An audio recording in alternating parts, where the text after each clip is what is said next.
Terima kasih atas kesempatan yang telah diberikan. Kami dari kelompok 2 akan mempresentasikan hasil diskusi kami dengan materi hakikat bimbingan dan konseling berbasis sekolah dasar.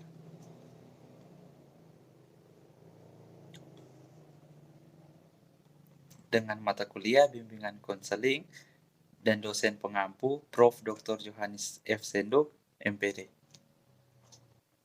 Namun sebelum itu, perkenalkanlah anggota kelompok 2, yaitu yang pertama, Michelle Laluyan, yang kedua, Revin Diseran, yang ketiga, Vanessa Payo.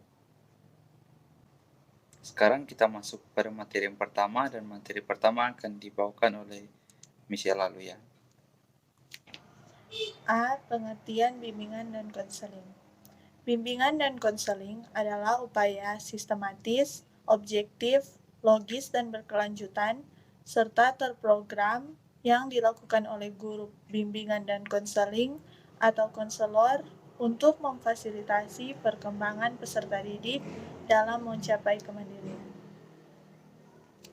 Bimbingan dan konseling merupakan komponen integral sistem pendidikan pada setiap satuan pendidikan yang berupaya memfasilitasi dan memandirikan peserta didik agar mencapai perkembangan yang utuh dan optimal. Selanjutnya saya kembalikan kepada moderator. Dan materi selanjutnya akan dibawakan oleh Vanessa Payo. B. Bimbingan dan konseling di sekolah dasar. Perlunya bimbingan dan konseling di sekolah dasar jika ditinjau secara mendalam, setidaknya ada 3 hal utama yang melatar belakangi perlunya bimbingan, yakni tinjauan secara umum, tinjauan secara sosial-kultural, tinjauan aspek psikologi.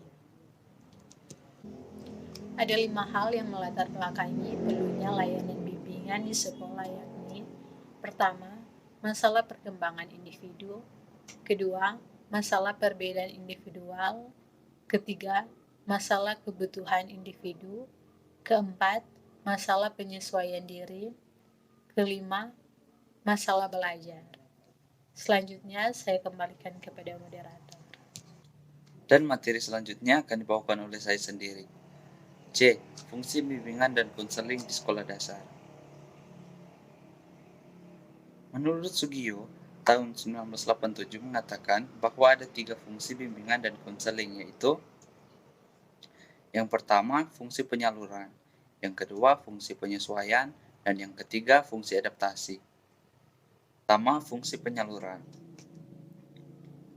Fungsi penyaluran adalah fungsi bimbingan dalam membantu menyalurkan siswa-siswa dalam memilih program-program pendidikan yang ada di sekolah, memilih jenis sekolah atau lapangan kerja yang sesuai dengan minat dan bakat.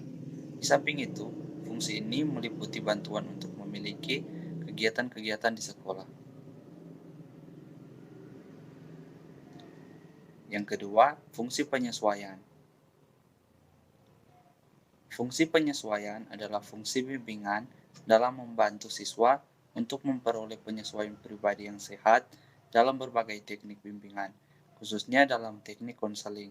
Siswa dibantu menghadapi dan memecahkan masalah-masalah dan kesulitan-kesulitannya. Fungsi ini juga membantu siswa dalam usaha mengembangkan dirinya secara optimal. Yang ketiga, fungsi adaptasi. Fungsi adaptasi adalah fungsi bimbingan dalam rangka membantu staf sekolah, khususnya guru, dalam mengadaptasikan program pengajaran dalam ciri khusus dan kebutuhan pribadi siswa. Dalam fungsi ini, pembimbing menyampaikan data tentang ciri-ciri, kebutuhan minat dan kemampuan, serta kesulitan siswa kepada guru. Itulah hasil presentasi dari kelompok kami.